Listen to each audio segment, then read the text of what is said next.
classes. So if you are new to my channel, then please do like, share and subscribe to my channel. So today I am going to teach you the excretory system, which is from your class 10th ICSE book.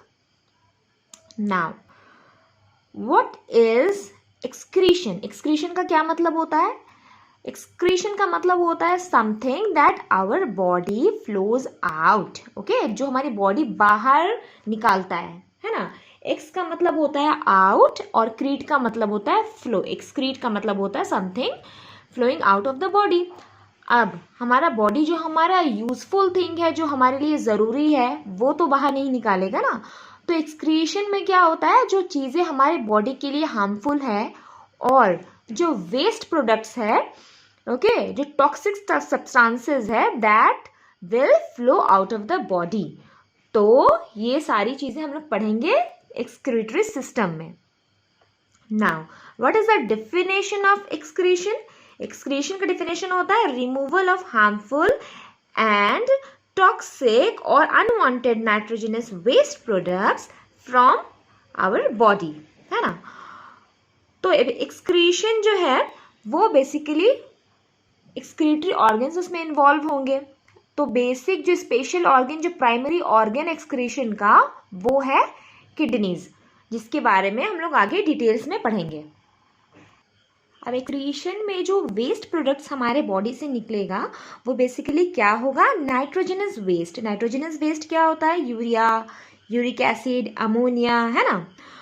Now the organs that are concerned with the formation, मतलब जो help करता है formation of urination में या formation of excretory products में, है ना, और उसका स्टोरेज होता है और जो निकालने में हेल्प करता है, उस वैसे ऑर्गन्स को हम लोग बोलेंगे एक्सक्रीटरी ऑर्गन्स. अब एक्सक्रीशन जो है वो डिफिकेशन से बिल्कुल डिफरेंट प्रोसेस होता है. जो डिफिकेशन होता है वो हम लोग पढ़े ना डाइजेस्टिव सिस्टम में. कैन डाइजेस्टेड फूड जो है that passes through the large intestine, है ना, and it is stored in the rectum for some time and then it is passed out with the help of anus. तो ये जो part है ये digestive system का पार्ट है. Defecation, this is not a part of excretory system. Excretory system is basically a urinary system, जिसमें हम लोग पढ़ेंगे यूरिन फॉर्मेशन कैसे होता है and how the urine is removed from our body. So, what are the substances to be eliminated? अब हम लोग पढ़ेंगे इसके बारे में थोड़ी डिटेल्स में. यहाँ पे I have written some notes also, so that will be helpful for you all. तो नंबर 1 जो है वो है नाइट्रोजनस वेस्ट. तो नाइट्रोजनस वेस्ट क्या होता है? Urea, uric acid and ammonia. These are known as the nitrogenous waste, मतलब they contain nitrogen. Alright. Now, how are they produced? ये प्रोड्यूस कैसे होता है? Due to metabolism, due to break down of amino acids in the liver, है ना. अब हमारे body में अगर वेस्ट प्रोडक्ट प्रोड्यूस हो रहा है तो वो क्यों प्रोड्यूस हो रहा है? क्योंकि हमारे बॉडी में हमेशा क्या होता है, सेल्स जो है क्या करते हैं, वो दे helps in metabolic activity. Metabolism होता है. इससे क्या होता है कि मेटाबॉलिक रिएक्शंस होता है that changes food into energy. अब हम लोग जो फूड खाते हैं उससे हम लोग को एनर्जी कैसे मिलेगा? फूड जो होता है वो ब्रेक करता है हमारा सेल्स, जिसकी वजह से हम लोग को जो एनर्जी है फूड से वो मिलता है. और जो वेस्ट प्रोडक्ट्स जो बच जाता है that is excreted out from our body. Okay, तो metabolism is a process by which our body converts into energy what we eat. जो हम लोग खाना खाते हैं उससे जो फूड को क्या करता है, एनर्जी में कन्वर्ट करता है. ऑलराइट. और जो वेस्ट प्रोडक्ट्स बच जाता है, जो भी वेस्ट होता है, that our body try to excrete. So we are going to read about it. तो ये जो जितना भी जो वेस्ट प्रोडक्ट्स फॉर्म हुआ है लाइक नाइट्रोजनस वेस्ट, वो सब कहाँ से आता है? हमारे फूड से ही आता है ना. नाउ दूसरा वेस्ट क्या हो सकता है? Water and carbon dioxide. अब you all must be thinking कि वाटर वेस्ट कैसे हो सकता है? Yes, water is required by our body, है ना. हमें ज़्यादा से ज़्यादा पानी पीना चाहिए. It is good for us, good for our body. लेकिन जब बहुत ज़्यादा एक्सेस वाटर जो हो जाता है वो हमारे बॉडी से एलिमिनेट हो जाता है in the form of urine. Urine में तो वाटर ही होता है ना ज़्यादातर, and rest of the part is nitrogenous waste. और हमारा बॉडी जो है 70% वाटर से हमारा बॉडी जो है वो बना हुआ होता है। तो वाटर तो इम्पॉर्टेंट है, बट वाटर इसलिए भी इम्पॉर्टेंट है क्योंकि वाटर जो है वो अपने साथ जितना भी वेस्ट है हमारे बॉडी का वो हम अपने साथ लेके निकलता है। So water is important. बस जो एक्स्ट्रा पानी है, जो एक्स्ट्रा वाटर है, जो हमारे बॉडी को जिसकी ज़रूरत नहीं है, that is excreted out from our body. And carbon dioxide is also eliminated from our body. हमारे बॉडी से बाहर कार्बन डाइऑक्साइड कैसे निकलता है? वी एक्सहेल ना, we exhale carbon dioxide, we inhale oxygen. तो ये प्रोसेस कहाँ से होता है? लंग्स।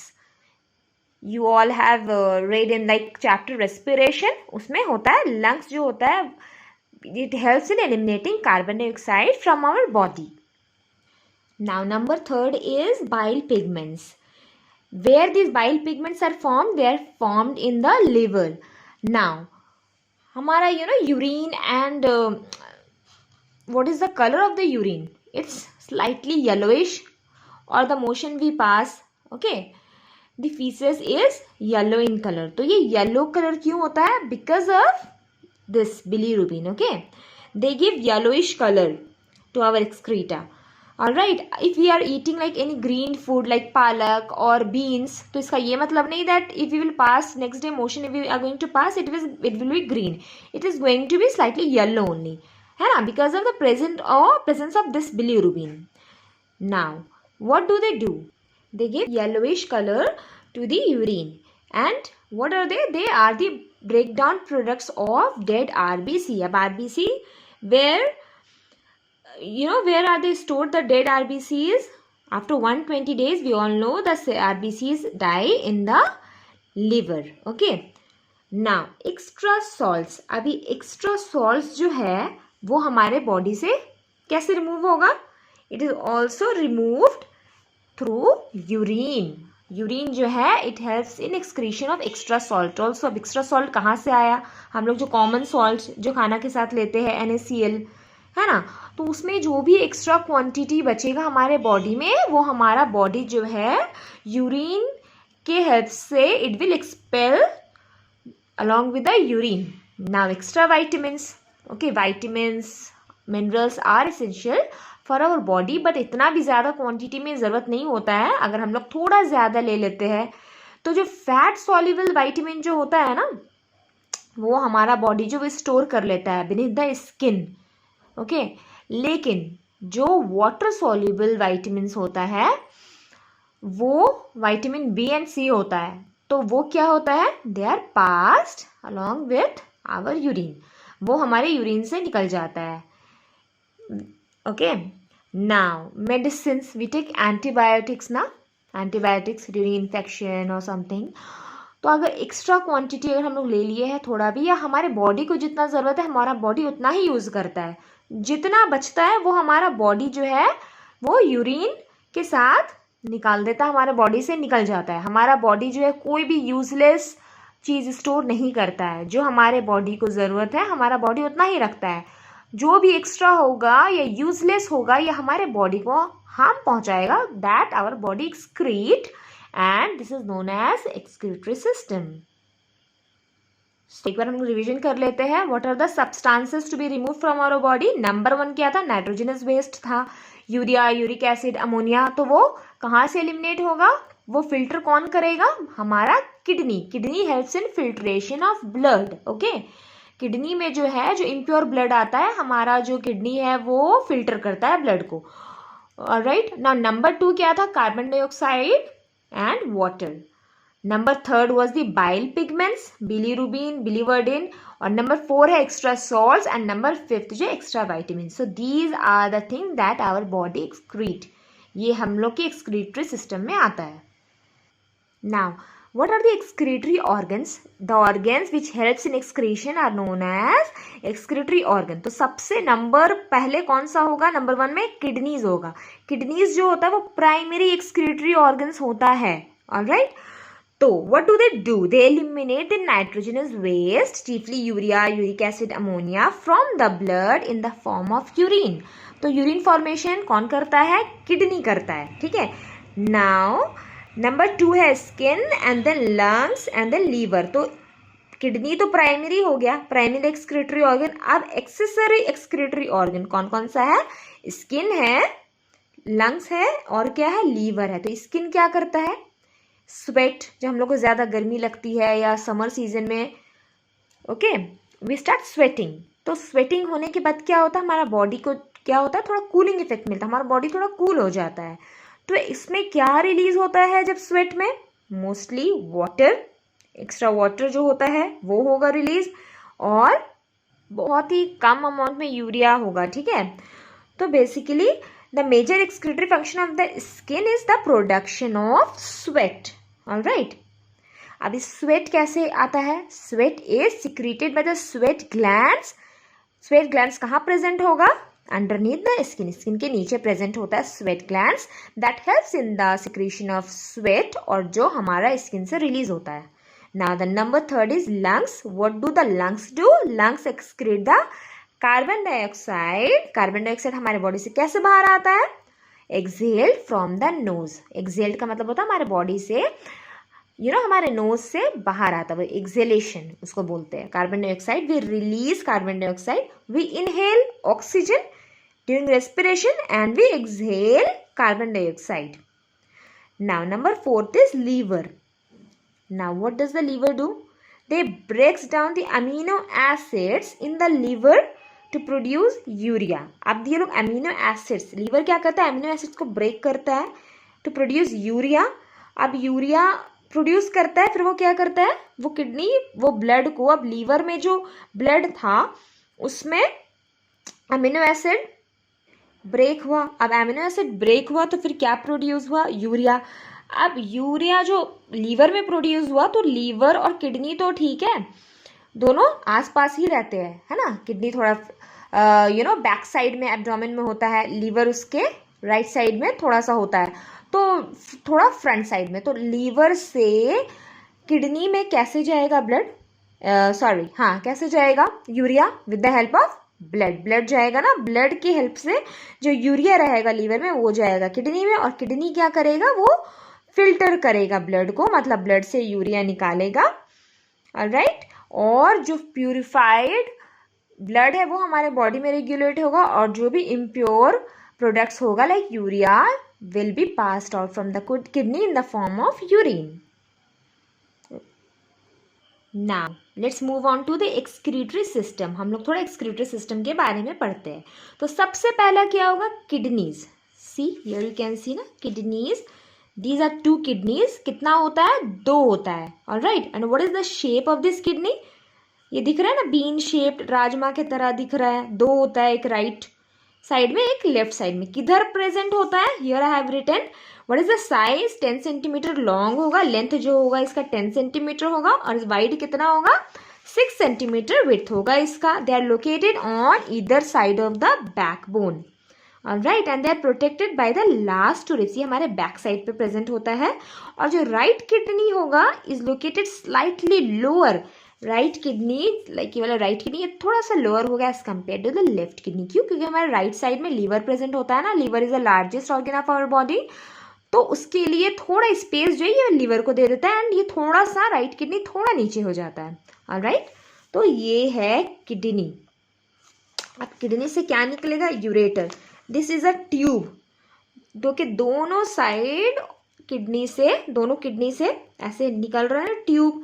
इसको हम लोग क्या बोलते हैं? यूरेटर। अब यहाँ जो यूरिन फॉर्मेशन होगा किडनी में, किडनी जो ब्लड प्यूरिफाई करेगा वो किधर से आएगा? यूरिन इधर। ये यूरेटर एक पाइप की तरह होता है, okay, it's a hollow tube. उसके हेल्प से आएगा, कहाँ आएगा? Urinary bladder. यूरिनरी ब्लैडर, सी यूरेटर था, सेकंड नंबर पे यूरेटर आया, alright. Now, this runs from the inner side of each kidney up to the urinary bladder. It comes from the notch or hilum. ये notch और hilum क्या है? ये वाला चीज जहाँ से ये निकल रहा है ना यूरेटर, इसको हम लोग बोलते हैं नॉच या फिर हाइलम। यहाँ से क्या निकला? यूरेटर निकला। अब यूरेटर कहाँ आएगा? यूरिनरी ब्लैडर में आएगा। अब यूरिनरी ब्लैडर कहाँ प्रेजेंट होता है? हमारे लोअर एब्डोमेन में प्रेजेंट होता है urinary bladder. It is a bag like structure, and the urine produced in the kidneys flows through the ureters and collects in the urinary bladder. देखो ये है यूरिनरी ब्लैडर। ये जो यूरिन आया kidney से, किसके हेल्प से आया? यूरेटर ले आया। कहाँ लाया और कहाँ पहुँचाया? किडनी से लेकर आया और यूरिनरी ब्लैडर में पहुँचाया। अब यूरिनरी ब्लैडर क्या है? एक बैग लाइक स्ट्रक्चर होता है जो यूरिन को टेम्पररी स्टोर करके रखता है। अब यूरिन तो एक साथ फॉर्म नहीं होता है ना, ऑलराइट। तो क्या होता है? यूरिन कलेक्ट होता है, लाइक फिल्टर करता है। किडनी जो है उसका काम है दिन भर वो फिल्टर करते रहता है। ड्रॉप ड्रॉप थोड़ा थोड़ा drop drop drop drop urine यहाँ से आता है और यहाँ पे कलेक्ट होता है। एक साथ फिल्टर नहीं होता है। तो अब ये ड्रॉप ड्रॉप होगा तो जब ये थोड़ा फुल हो जाएगा, फॉर एग्जाम्पल हम लोग एक दिन में कितना यूरिन पास करते हैं? मे बी अप्रॉक्स 1 लीटर, उससे थोड़ा ज़्यादा भी हो सकता है, डिपेंड्स अपॉन आवर डाइट या हम लोग कितना पानी पी रहे हैं। तो हम लोग जो एक एक ड्रॉप यूरिन तो पास करने नहीं जाएंगे बार बार, अदरवाइज हम लोग सारा दिन वॉशरूम में ही रहेंगे, है ना। तो एक लेवल होता है, लाइक फॉर एग्जाम्पल 250 ml हुआ, 200 ml हुआ, तो हम लोग को ऐसा प्रेशर फील होता है ना that we need to go to the washroom and we need to pass the urine. तो तब तक, जब तक हम लोग को प्रेशर फील नहीं होता है, तब तक ये यूरिनरी ब्लैडर जो है वो कलेक्ट करता है यूरिन को। जब एक लेवल हो जाता है, जब ज़्यादा फॉर्म हो जाता है, जब हम लोग को फीलिंग आता है yes we need to go to the washroom, तब जाकर ये जो यूरेथ्रा है उसके हेल्प से यूरिन जो है हमारा बाहर फ्लो होता है। Alright, this see urethra. Urethra. The urine is emptied from the urinary bladder to the outside of the blood through the urethra. Alright. और ये जो होता है this is under our control. Alright. Control मतलब अब हम लोग को पता है that we are feeling like passing urine, लेकिन we can control. कुछ टाइम तक तो हम लोग कंट्रोल कर सकते हैं ना, जब तक ये पूरा फुल नहीं है। Alright. तो लेकिन जब हम लोग का प्रेशर बहुत ज़्यादा बढ़ जाता है, दैट मीन यहाँ बहुत ज़्यादा अगर यूरिन कलेक्ट हो गया, then we just feel like going, alright, we can't stop our self. तो ये हमारे कंट्रोल में होता है। कभी कभी हम लोग क्या रोक सकते हैं, हम लोग जैसे घर से बाहर है या फिर इंपॉर्टेंट क्लास चल रहा है, तो हम लोग क्लासरूम में क्या बार बार वॉशरूम जाते हैं? नहीं, we can control it for some time, this is in our control, alright. और ये passing of urine from the urethra, इसको हम लोग क्या बोलते हैं? यूरिनेशन बोलते हैं या फिर मिक्ट्यूरेशन बोलते हैं। अब ये यूरेथ्रा जो है यहाँ पे ये दिख रहा है ना, this is known as sphincter. Sphincter का क्या मतलब होता है? लाइक हमारा जो यूरेथ्रा होता है वो क्लोज होता है, ऐसे सटा हुआ होता है। जब हम लोग यूरिन पास करते हैं देन ये जो है थोड़ा सा एक्सपैंड हो जाता है। Okay, now let's revise with the help of diagram. This diagram is important, exams में आता है, मे बी फॉर 3 marks और something. So you have to learn this diagram, this is very easy. तो यहाँ पे हमारा 2 किडनी है, right और लेफ्ट। तो राइट वाला होगा वो थोड़ा नीचे होगा as compare to left one. ये जो ऊपर में है ये है एड्रिनल ग्लैंड, ये हम लोग एंडोक्राइन सिस्टम में पढ़ेंगे, ठीक है, अभी कोई काम नहीं है। एंड यहाँ पे क्या है? ये वेन है। वेन क्या हो रहा है? ये कौन सा वेन है? ये अंदर जा रहा है ऑर्गन्स के अंदर, ऑलराइट। रेनल वेन और रेनल आर्टरी का क्या मतलब होता है? रेनल का मतलब होता है किडनी और रिलेटेड टू किडनी। तो रेनल वर्ड का मतलब ही होता है, रेनल वेन मतलब वेन, ये तो वेन हो गया, और रेनल मतलब किडनी, ऑलराइट। और ये रेनल आर्टरी मतलब किडनी, मतलब artery, that means any vessels which is going inside the organ. कोई भी ब्लड वेसल जो ऑर्गन्स के अंदर जा रहा है उसको हम बोलते हैं आर्टरी। और क्योंकि ये आर्टरी जो है वो कौन से ऑर्गन में जा रहा है? किडनी, तो इसलिए हम लोग इसको रेनल आर्टरी बोलेंगे। और रेनल वेन मतलब जो ब्लड हमारे ऑर्गन से बाहर लेके आता है, वैसे ब्लड वेसल्स को हम लोग वेन्स बोलते हैं। और क्योंकि यहाँ हम लोग किडनी के बारे में पढ़ रहे हैं तो this is a renal vein. Now यहाँ पे किडनी है, किडनी क्या हुआ? फिल्टर किया ब्लड को और फिर क्या फॉर्म हुआ? यूरिन फॉर्म हुआ। अभी यूरिन कहाँ जाएगा? कहाँ जाएगा ये जाएगा यूरेटर से। ये पाइप लाइक स्ट्रक्चर है यूरेटर, इसको यूरिन को लेकर जाएगा, कहाँ रखेगा? यूरिनरी ब्लैडर में रखेगा। कब तक रखेगा? जब तक ये फुल नहीं हो जाता है, और हम लोग को ऐसा टेम्पररी स्टोरेज करता है। ओके, टेम्पररीली मतलब जब ये थोड़ा फुल हो जाएगा, जब हम लोग को फीलिंग आएगा, सेंसेशन आएगा that yes we are full and we need to pass the urine, तब with the help of urethra जो है it will come out, flow out from our body. और ये स्फिंक्टर मसल है that relaxes when we pass urine. So I hope it is clear to all of you. Now let's see the internal structure of the kidneys. तो each kidney is composed of 2 region. Alright, एक outer होगा और एक inner reason होगा. जो outer reason है उसको हम लोग क्या बोलेंगे, कॉर्टेक्स बोलेंगे, और जो इनर रीजन है उसको हम लोग क्या बोलेंगे, मेड्यूला. ऑलराइट, जो आउटर है वो कॉर्टेक्स है और इनर वाला, या फिर हम लोग ऐसे याद कर सकते हैं एम फॉर मिडिल, तो जो इनर साइड में होगा, मिडिल में होगा, उसको हम लोग मेड्यूला बोलेंगे.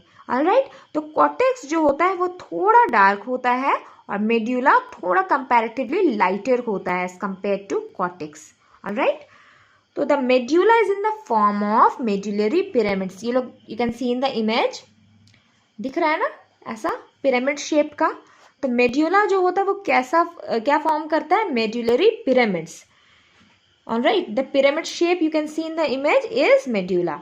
Now the medulla drains the urine into a funnel shaped structure called the renal pelvis. अब जो किडनी में फॉर्म हुआ है यूरिन, वो मेड्यूला ड्रेन करेगा. कहाँ ड्रेन करेगा, रेनल पेल्विस में. Now the kidney is composed of an enormous number of minute tubules known as nephrons. हमारा जैसे हमारा बॉडी होता है ना, किस चीज से बना हुआ होता है, cell. What is the cell definition of cell? It is the structural and functional unit of cell. Cell जो होता है वो हमारे बॉडी का सबसे स्मॉलेस्ट पार्ट होता है. ऑलराइट, सबसे छोटा पार्ट. उसी तरह से जो नेफ्रॉन होता है, ये नेफ्रॉन क्या होता है, नेफ्रॉन जो किडनी का सबसे छोटा पार्ट होता है ना, उसको हम लोग वो होता है किडनी का जो सबसे छोटा पार्ट होता है उसको हम लोग नेफ्रॉन बोलते हैं. तो nephron is the structural and functional unit of kidney. Okay, so now we are going to read about the structure of nephron. It is made up of again 2 parts, renal corpuscle and renal tubule. तो renal corpuscle क्या होता है, it consists of a glomerulus surrounded by a Bowman's capsule. You can see in the image clearly. So the renal corpuscle consists of the Bowman's capsule, okay, and the glomerulus. तो glomerulus and this Bowman's capsule are together known as renal corpuscle. This Bowman capsule is a thin-walled cup-like structure. Okay, and what is the glomerulus? They are basically blood vessels. Okay, or a mass of blood capillaries. Now, number 2, it is renal tubule. The renal tubule is a long and convoluted structure that emerges from the glomerulus and can be divided into 3 parts. Now, renal tubule is a long structure and convoluted matlab they are like in a curved form. They are highly, in a network-like manner. Now, the first one is proximal convoluted tubule. ऐसे मिला हुआ है ना एक साथ में. First part is proximal convoluted tubule, the second is loop of Henle and the third is distal convoluted tubule. तब ये convoluted tubule मतलब क्या होता है, coiled form में या फिर twisted form में होता है, उसको हम लोग बोलते हैं convoluted मतलब twisted या फिर coiled. तो जो proximal convoluted tubule होता है is the starting convoluted region of the tubule. Proximal का मतलब क्या होता है, स्टार्टिंग, मतलब वो स्टार्ट होता है. It is near to the Bowman's capsule के नज़दीक है, सामने में है, इसलिए हम लोग उसको बोलते हैं प्रॉक्सिमल कॉन्वोलेटेड टिब्यूल, मतलब near to the Bowman's capsule. ना both the Bowman's capsule and the proximal convoluted tubule lie in the cortex region. अब कॉर्टेक्स रीजन कौन सा है, आउटर रीजन जो किडनी का है वहाँ पे होता है. ये आउटर रीजन जो किडनी का होता है उसको हम लोग बोलते हैं कॉर्टेक्स रीजन. तो they are present in the cortex region. Now the number 2 is loop of Henle. Loop of Henle कहाँ पे होता है, मिडल में होता है. It is a middle U shaped part. Alright, it looks like a hairpin structure. It is called the loop of Henle because it forms a loop that goes through the renal medulla. U-shaped structure है and it is looking like a hairpin structure. So it is, the name is given loop of Henle. And ये किधर जाता है, ये होता है renal medulla में. medulla मतलब जो middle part, inner part होता है ना, ये वहाँ पे होता है. loop of Henle कहाँ होता है, medulla में present होता है. पहला वाला जो था proximal convoluted tubule वो कहाँ था, वो cortex में present था, मतलब outer region में present था. Now number 3 is distal convoluted tubule. Distal मतलब away और यहाँ प्रॉक्सिमल मतलब फर्स्ट, ओके। तो प्रॉक्सिमल मतलब बॉमन्स कैप्सूल के नज़दीक, और ये थर्ड वाला क्या है, डायस्टल कॉन्वोल्यूटेड ट्यूब्यूल मतलब away, it lies in the cortex region. ये भी कहाँ पे प्रेजेंट होता है, कॉर्टेक्स रीजन में ही होता है, आउटर रीजन में होता है किडनी के। Distal convoluted tubule or DCT in short form is the end part of the kidney tubule. It opens into the collecting duct. ये कहाँ open होगा, collecting duct में. This is the last part of the kidney tubule. Now this collecting duct receives the contents of many kidney tubules and pours the urine in the pelvis of the kidney. Alright, and where it lies in the area of medulla. Okay, so this was the end of today's class. The remaining portion I will teach you in the next class. So do watch my next video. So till then, bye bye, take care, and don't forget to like, share and subscribe to my channel. Thank you for watching. Bye bye.